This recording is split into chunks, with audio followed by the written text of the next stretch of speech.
Bonjour à tous, nous allons voir dans cette vidéo la structure du mail. Nous avons vu dans un précédent document comment créer un compte Gmail, un compte Google, comment ouvrir une boîte mail. Nous allons voir maintenant comment rédiger un mail. Quelle est la structure, la forme et le contenu du mail.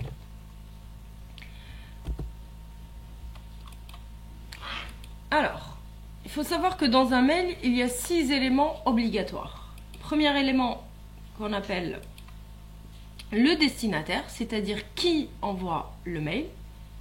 Le deuxième élément qui est l'objet ou le sujet, c'est-à-dire le titre du mail. Vous devez donner un titre à votre mail. Le troisième élément, c'est la formule d'appel, c'est-à-dire le bonjour, la salutation. Ensuite, nous avons le message, c'est concrètement de quoi va parler votre mail. Et l'avant-dernier élément, c'est la formule de politesse. C'est comme quand vous dites bonjour dans la formule d'appel. Dans la formule de politesse, vous allez dire au revoir, merci, etc. Mais il y a des formules spécifiques. Et le sixième élément, c'est la signature. Quand vous envoyez un mail, vous devez obligatoirement indiquer qui vous êtes, votre nom, votre prénom, votre poste. Donc le destinataire. Nous avons identifié 3 types de destinataires. Il y a le destinataire A, c'est un destinataire normal, à qui on va envoyer le mail et qui doit répondre à ce mail, faire ce qu'on lui demande dans ce mail. Vous avez le destinataire CC, qu'on appelle en copie. Le destinataire CC n'a pas à faire quoi que ce soit dans le mail. Il est juste en copie du mail. Il doit être au courant. Il doit être mis au fait du mail. C'est-à-dire que quand vous allez mettre quelqu'un en CC, forcément, il y aura une autre personne en A. Cette personne en A devra exécuter ou faire ce qu'on lui demande, ou donner une information. La personne en CC ne sera là que pour observer que la personne par exemple, Mohamed a envoyé un mail à, par exemple, Khadija. Et vous avez le troisième type de destinataire, c'est les destinataires en CCI, en copie cachée. Les personnes en CCI sont invisibles, elles sont cachées pour les personnes qui sont en A et qui sont en CC. Vous envoyez un mail à votre collègue. Vous le mettez en A, destinataire, vous lui demandez d'exécuter un travail. Vous pouvez par exemple mettre votre responsable soit en CC, et dans ce cas-là, la personne en A verra que le responsable est en copie du mail, soit vous le mettez votre responsable en CCI, et dans ce cas, la personne en A ne verra pas que le responsable est en copie du mail, vu qu'elle sera en CCI, en copie mais cachée. On a un exemple. Là, on a une personne qui est en A, on a envoyé un mail en mettant en destinataire une personne en A, c'est Mekia.Benama, une personne en CC, c'est Ta'allam, et une personne en CCI, c'est M.Benama. Le mail qui sera envoyé, on a la première personne Mekia.Benama qui va voir que Ta'allam est en CC, mais elle ne verra pas que M.Benama est en copie, vu qu'elle est en copie cachée.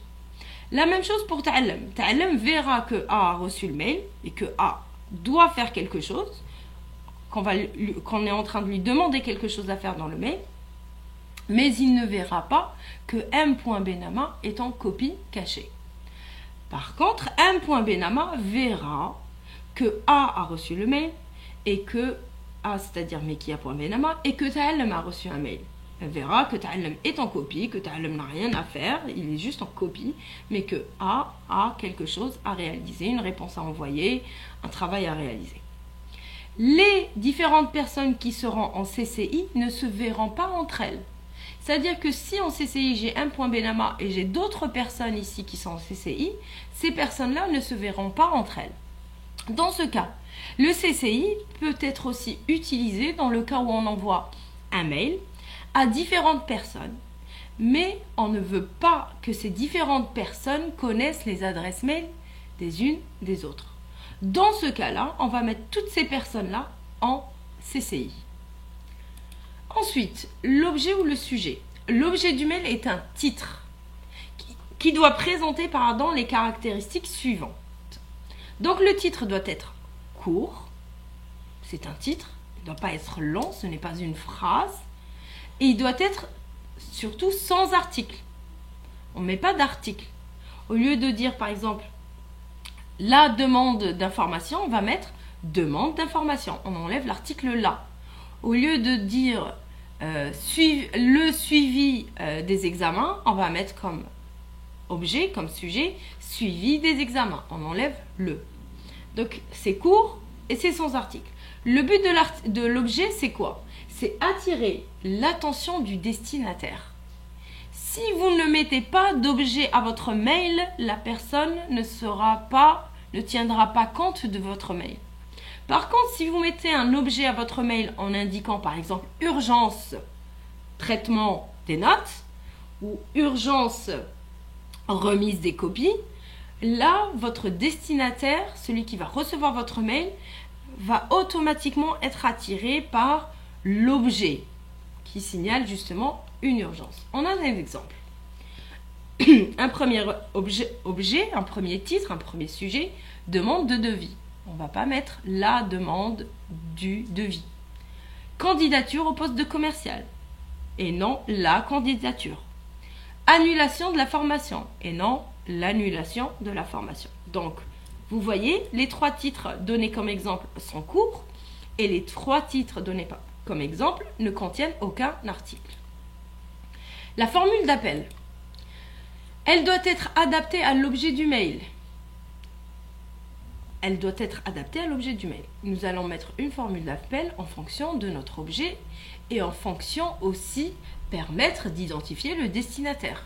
Chaque destinataire aura une formule d'appel bien précise. Si je dis bonjour Mekia, donc j'ai un destinataire ici qui s'appelle Mekia, je dis bonjour Mekia. Qu'est-ce qu'on va comprendre? Que mon destinataire est un ami proche parce que j'ai utilisé comme formule d'appel son prénom. Si je dis bonjour madame ou bien bonjour monsieur, là, mon destinataire, c'est un collègue, c'est un client, c'est un enseignant. Si je dis monsieur le directeur, monsieur le doyen, monsieur le recteur, là, mon destinataire est un supérieur hiérarchique. C'est un responsable, c'est quelqu'un qui me supervise. Si je dis en formule d'appel madame ou bien juste monsieur avec la virgule ensuite, là mon destinataire est en fait un destinataire inconnu, nouveau, c'est un nouveau contact, c'est quelqu'un avec qui je viens de prendre contact. Donc quelqu'un que je viens de rencontrer, que je n'ai pas encore, que je contacte pour la première fois, je ne vais pas lui dire bonjour monsieur, je vais tout simplement lui dire monsieur ou bien madame. Le message, c'est le corps du mail, c'est la base du mail, c'est ce qui fait, c'est le squelette du mail. Le message dans un mail doit contenir 2 ou 3 paragraphes. Et on va utiliser le vouvoiement. Rappelons-le, nous sommes dans le mail professionnel. Le tutoiement est réservé aux amis proches.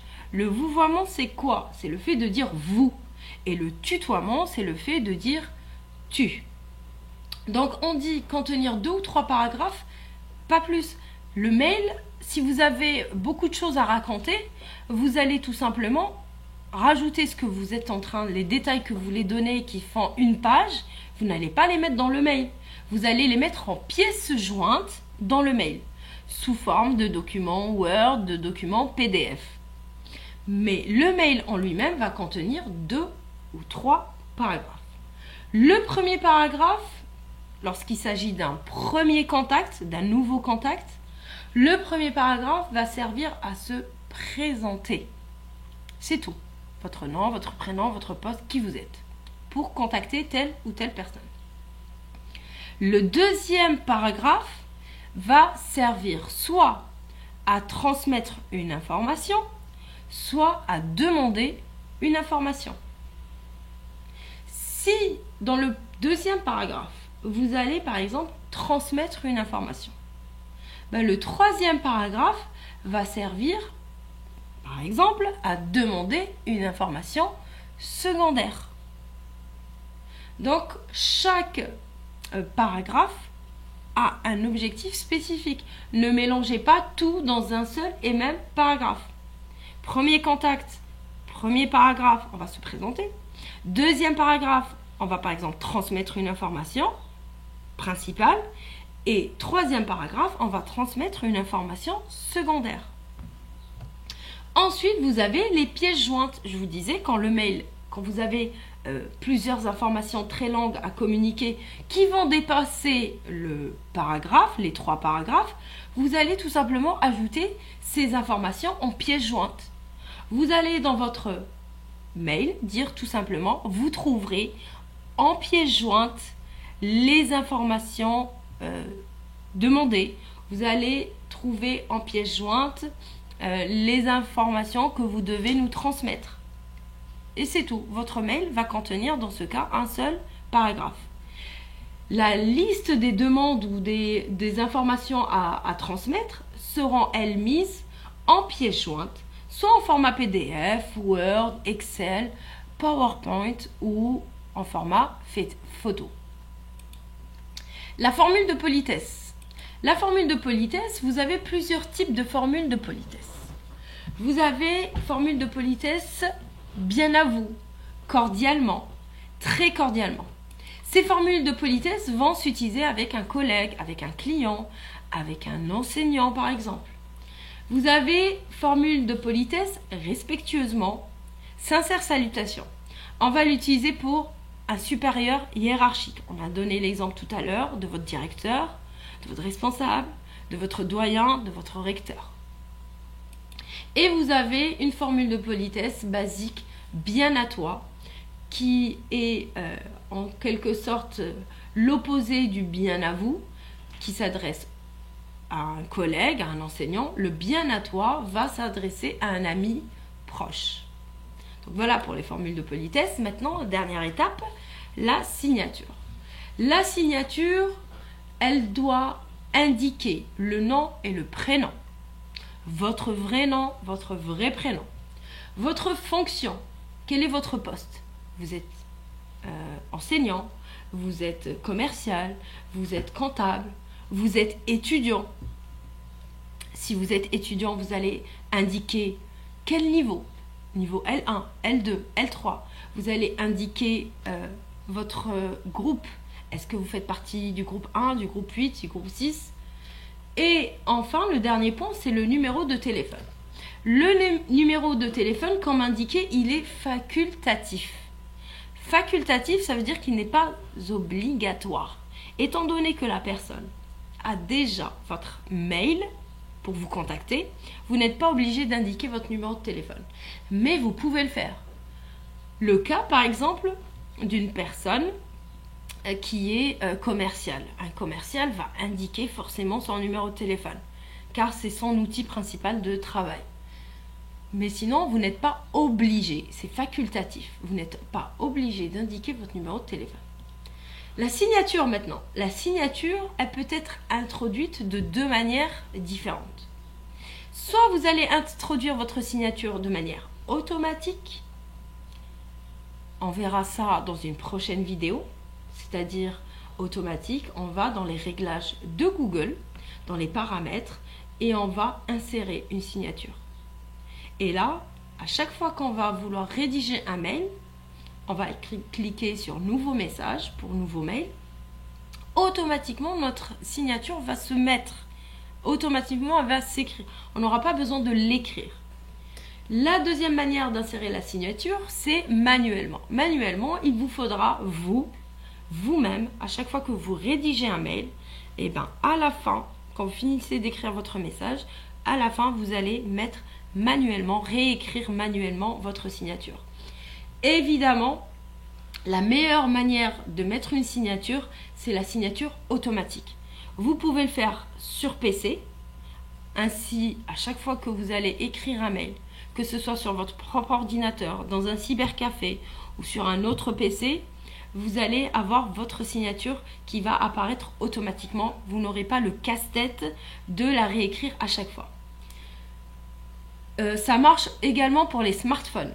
Quand vous rentrez sur votre compte Google de votre téléphone portable, de votre smartphone, vous pouvez aller dans les paramètres du compte Google et non pas les paramètres du téléphone et insérer une signature automatique.